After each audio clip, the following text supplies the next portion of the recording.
します。まもなく進行方向右側に、見えてまいります山が、会津磐梯山でございます。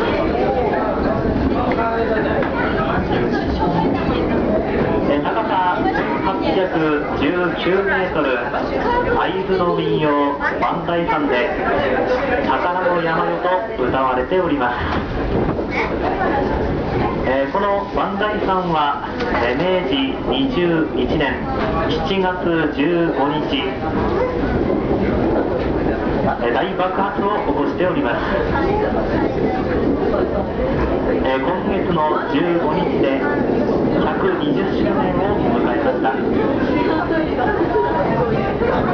この磐梯山の爆発の際、七瀬川の本流、支流がせき止められ、檜原湖、秋元湖、小野川湖、五色沼など大小の湖や沼ができております。まもなくこちらから見る磐梯山を表磐梯、また磐梯高原、五色沼方面から見る磐梯山を裏磐梯と呼んでおります。まもなく右手に見えてまいります、山が会津磐梯山でございます。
お出口は右側です。お降りの際にはお忘れ物、落とし物なさいませんようお気をつけください。なお降り直すと20分の停車をいたします。12時17分、猪苗代12時17分の発車です。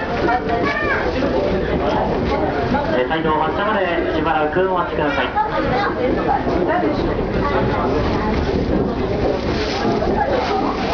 なお席を離れるお客様は必ず現金、貴重品を身につけていただきますようお願いいたします。